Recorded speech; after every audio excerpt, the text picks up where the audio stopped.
Good morning po. Ako nga po pala si Nimpa Sumanggid. Nandito po ako ngayon sa Santa Mercedes sa Patungan, Maragondon, Cavite. Andito po kami ngayon sa isa sa pasyente po namin na napakaganda po ng improvement ng barley sa kanya. And then, siya nga po pala, si Tatay Ray. Tatay Rene.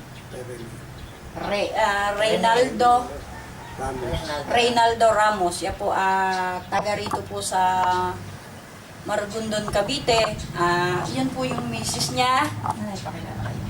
Si Luz Ramos. Ayan. Sila po yung mag-asawa and then siya po yung nag-take ng barley. Dito po nakauna-unahan sa Santa Mercedes po sa Patungan. Tatay, since nung October po kayo ay nag-registered, nag-start na po kayo na mag-take ng barley nung October. October ano yun? October 15. October 15. So, kailan nyo po na ramdaman na may improvement po sa inyong barley? Ilang araw po? After 2 weeks. After 2 weeks po,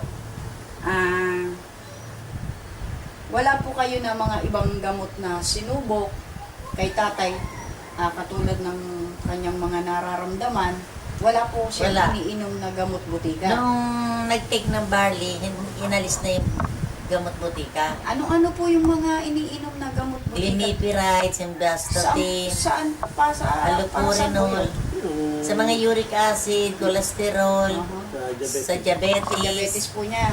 Glimepiride sa diabetes yun. Opo. Allopurinol sa antidote. Tsaka yung simvastatin. So ngayon po wala na po tinitake si Wala. Yan lang. Ilang pong araw bago nagkaroon ng magandang resulta po kay tatay ang barley?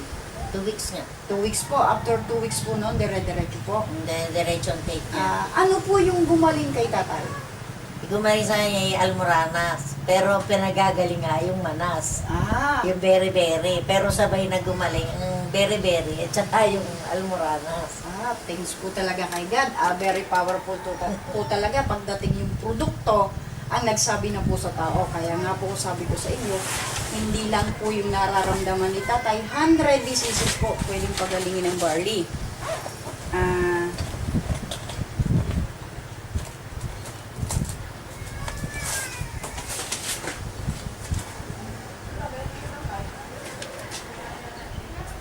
Pagkatapos po nung yung pong almoranas ni tatay, kailan pa po niya naramdaman, nanay? Bata pa siya. Bata pa po. Nag-aaral pa.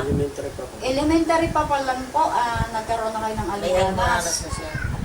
Dito pong nag-take kayo ng barley, nawala po yun. So, napakahabang panahon na yun. Elementary Oo, pa. nung kami naging mag-asawa, lagi pong ang kanyang short o pantalon niya, lagi may dugo. Oo, tapos Gawa po. nga nung ng almoranas. So, Pero taon nung na po talaga. nung siya umupo sa wheelchair, lalo lumala kasi nga, hindi nakakasingaw. Hindi po nakakasingaw. Kaya medyo talagang bumaho yung May yung amoy na kumakatas. po yung lumalabas kay tatay. Tapos nung nag-take siya ng barley, nawala. Nawala po. Oo, thanks pero po. wala Very sa powerful, yung mapapagaling ng barley ang almoranas dahil ang pinagkagaling nga ay yung mga manas. Pero hindi Meron lang na pagaling ng barley. At yung bukol sa likod. Yung bukol po ni tatay sa likod na hindi niya ina-expect na mawawala ay ngayon po gumaling na po. Very thankful po ako kay God. Ipinakilala po namin sa inyo ang barley. Hindi po namin ina-expect na tayo ay mag-mimic. Siguro po ay God purpose talaga kung bakit kami dinala dito. Dahil ang hangad po namin ay makatulong. Isa po kayo sa natulungan ng produkto at nagpapasalamat po ako hanggang sa ngayon po. Ipagpatuloy niyo lang tayo ang inyong pagtitake ng barley. At sabi ko nga po sa inyo, kayo po ay makakalakad. Ano po yung gusto nyong imensahe pagdating po sa barley?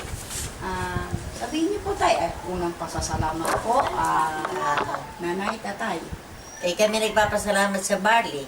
Opo. Dahil sa kanya, sa herbal na yan, gumaling ang kanyang manas, beri-beri, at yung almoranas. Opo. So, may diabetes po siya. Kamusta po ang diabetes ng tatay? Pero laging mababa yung kanyang sugar. O di ibig sabihin po, normal na yun. Laging Dahil mababa.